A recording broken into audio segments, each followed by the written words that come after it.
అందరికీ నమస్తే అండి. వెల్కమ్ టు గోపి సర్కారీ అప్డేట్స్. ఏపీజేఏసీ అమరావతి మహాసభలో అవుట్సోర్సింగ్ ఉద్యోగుల గలం.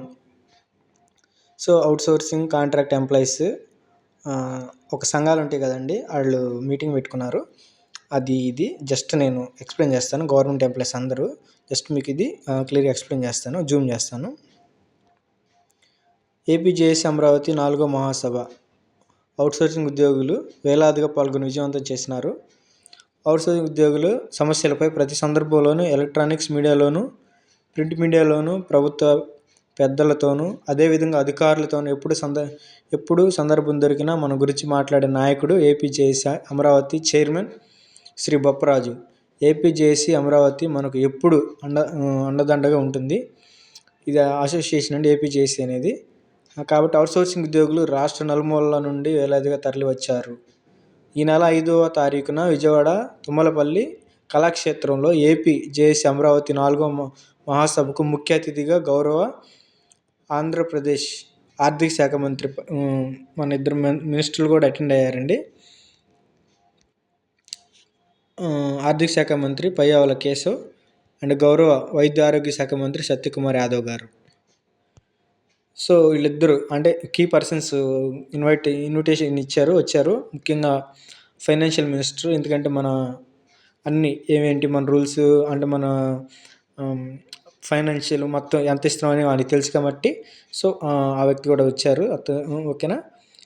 ప్రసంగించి ఈ సభలో మన యొక్క సమస్యలు గౌరవ బొప్పరాజు గారు ప్రభుత్వ దృష్టికి మరోసారి తీసుకెళ్లడం జరిగింది. ఈ సమావేశంలో కాంట్రాక్ట్ అవుట్సోర్సింగ్ ఎంప్లాయీస్ అసోసియేషన్ రాష్ట్ర అధ్యక్షుడు శ్రీ కె సుమన్ గారు అవుట్సోర్సింగ్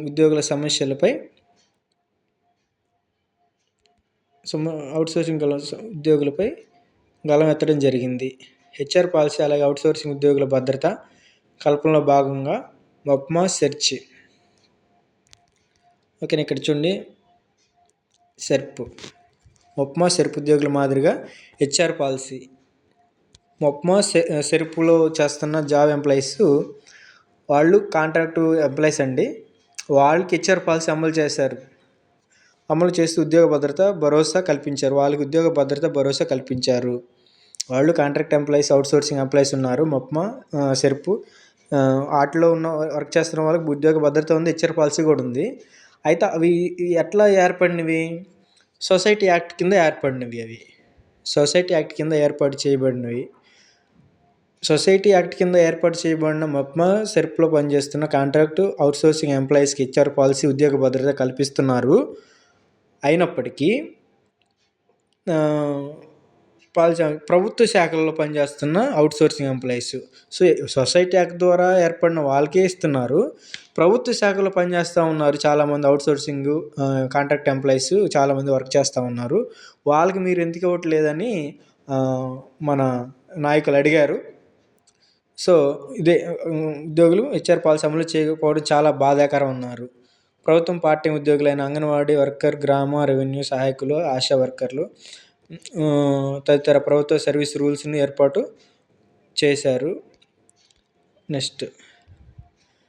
ఆశా వర్కర్స్కి సర్వీస్ రూల్స్. ఆశా వర్కర్స్ ఇక్కడ చూడండి,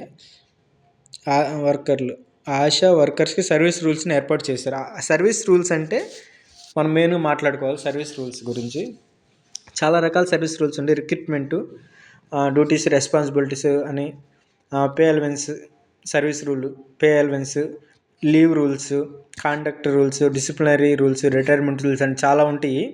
అయితే ఇప్పుడు మనం మెయిన్గా మాట్లాడుకోవాల్సింది ఏంటంటే, ఇక్కడ ఏం అడుగుతున్నారంటే పే అలవెన్స్ రూల్స్ ఉంటాయి. సర్వీస్ రూల్స్ అంటే పే అలవెన్స్ రూల్స్ అంటే ఇప్పుడు 10 years నుంచి ఒక వ్యక్తి చేస్తున్నాడు, తనకి 15 ఏళ్ళు ఇచ్చారనుకో. అది 10 years తర్వాత కొత్తగా ఒక వ్యక్తి జాయిన్ అయ్యాడు, తనకి 15 ఏళ్ళు ఇస్తున్నారు.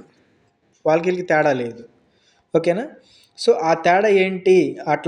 అట్లా కాకుండా చూడండి, ఇంక్రిమెంట్స్ ఇవ్వండి అంటే సర్వీస్ రూల్స్ కింద వాళ్ళు సీనియారిటీని బేస్ చేసుకొని, సర్వీస్ రూల్స్ని బేస్ చేసుకొని, సీనియారిటీని బేస్ చేసుకొని శాలరీ ఇవ్వండి, ఇంక్రిమెంట్ ఇవ్వండి, హెచ్ఆర్ ఇవ్వండి. అట్లా ఇద్దరికి ఒకే శాలరీ కాకుండా సీనియారిటీని బేస్ చేసుకొని కొన్ని సర్వీస్ రూల్స్ అప్లై చేయండి, పే అలవెన్స్ రూల్స్ అప్లై చేయండి అని మెయిన్గా ఇక్కడ అడుగుతూ ఉన్నారండి. అది సర్వీస్ రూల్స్ అంటే. ఓకేనా. చేసి అనుకున్నారు. కానీ పూర్తి కాలం ఫుల్ టైం ప్రభుత్వ శాఖలో పనిచేసే అవుట్సోర్సింగ్ ఉపాధ్యాయులకి ఇన్ని సంవత్సరాలుగా కనీసం సర్వీస్ రూల్స్ లేకపోవడం చాలా బాధాకరం. ఓకేనా. కనుక ప్రభుత్వం అవుట్సోర్సింగ్ ఉద్యోగుల కోసం సర్వీస్ రూల్స్ నియమ నిబంధనలు ఏర్పాటు చేసి తద్వారా ఉద్యోగ భద్రత కల్పించాలని కోరారు. అదనపు బెనిఫిట్ అవుట్సోర్సింగ్ ఉద్యోగులకు గత 20 సంవత్సరాల నుంచి పనిచేస్తున్నప్పటికీ సీనియర్కి జూనియర్కి తేడా అంటూ లేకుండా నేను చెప్పాను కదండి, సీనియర్కి జూనియర్కి తేడా లేకుండా ఒకే ప్రతిపాదికన ఇక్కడ చూడండి 20 సంవత్సరాల నుంచి పనిచేస్తున్నప్పటికీ సీనియర్కి జూనియర్కి తేడా అంటూ లేకుండా ఒకే ప్రతిపాదికన జీతాలు ఇవ్వడం జరుగుతుంది.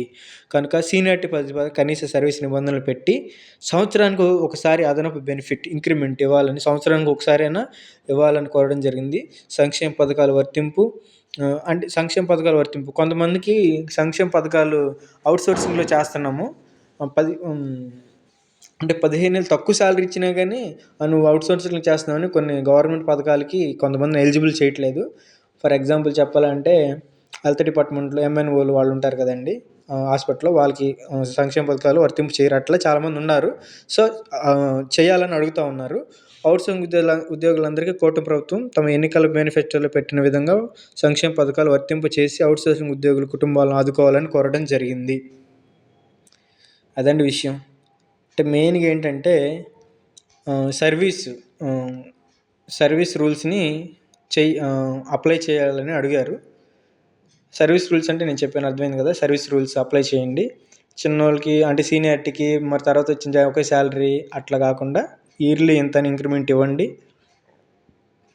అని చెప్తున్నారు. సొసైటీ యాక్ట్ ద్వారా ఫామ్ అయిన మెప్మా సెర్ప్ అంటే గ్రామీణ ప్రాంతాల్లో అంటే గ్రామీణ పట్టణ ప్రాంతాల్లో పేదరికం నిర్మూలించడానికి అవి సంస్థలు. అవి MEPMA and SERP society act ద్వారా ఫామ్ అయిన వాటికే మీరు ఇవన్నీ ఇస్తూ ఉన్నారు. హెచ్ఆర్ పాలసీ ఇస్తున్నారు, ఉద్యోగ భద్రత ఇస్తూ ఉన్నారు, వాళ్ళకే ఇస్తున్నారు సొసైటీ యాక్ట్ ద్వారా ఫామ్ అని. కానీ ఇట్లా గవర్నమెంట్ ఉద్యోగులు రిక్రూట్మెంట్ అయ్యి మెరిట్ లిస్టు రిక్రూట్మెంట్ అయ్యి మంచిగా గవర్నమెంట్ జీవోల ద్వారా రిక్రూట్మెంట్ అయ్యి వచ్చిన వాళ్ళకి అవుట్సోర్సింగ్ కాంట్రాక్ట్ ఎంప్లాయీస్ అయిన వేరే శాఖలో పనిచేస్తున్న వాళ్ళకి మీరు ఇవ్వట్లేదు.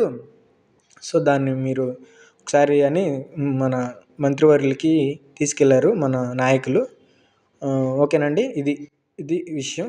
సో మంత్రులు కూడా మీరు మన వీడియో చూసినట్లయితే ఆ మీటింగ్లో మన ఆరోగ్య శాఖ మంత్రి కూడా ఒక సానుకూలంగా స్పందించారు. మేము చూస్తాము, మేము వెంటనే ఇస్తాము అని చెప్పారు. మీ అందరికీ మన ఎవరైతే అవుట్సోర్సింగ్ కాంట్రాక్ట్ ఎంప్లాయీస్ ఉన్నారో వాళ్ళందరూ గుడ్ న్యూస్ అండి. ఇది చేసిద్దని మనం హోప్ పెట్టుకుందాం, దేవుడి దయ. ఇంకా ఓకేనండి, మన గవర్నమెంట్ వాళ్ళు సానుకూలంగా స్పందించాలని ఈ 4వ మహాసభ అవుట్సోర్సింగ్ మహాసభ విజయవంతంగా జరిగిందని తెలియజేయడానికి సంతోషిస్తూ ఉన్నాను. మన ఛానల్ సబ్స్క్రైబ్ చేయండి.